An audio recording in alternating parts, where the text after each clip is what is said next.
Thank you. My name is Renita Bonadies, calling from Midland, Michigan.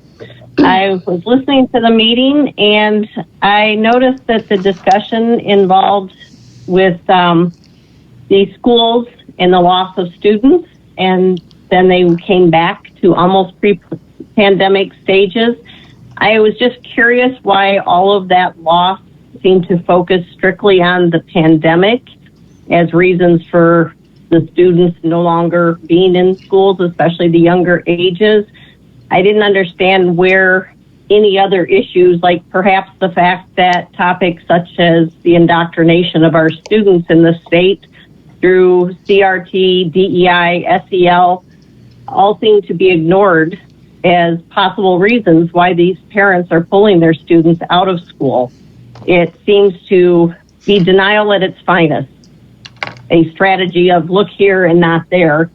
And similar things with the lack of teachers and being able to get people to want to go into teaching in the state of Michigan. Again, is it strictly because of wages, or does it perhaps have something to do with the fact that people have a moral compass that says they don't want to be responsible for forcing this indoctrination on the students in this state? It seems that we are focusing on one area and not really beginning to look at perhaps some of the underlying issues.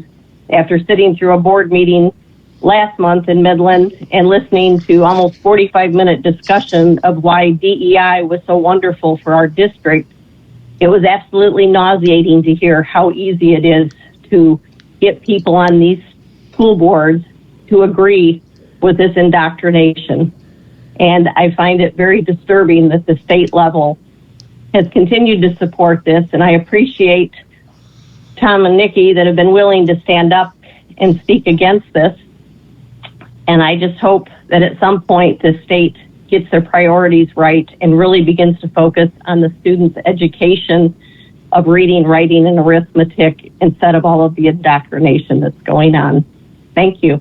Thank you for calling.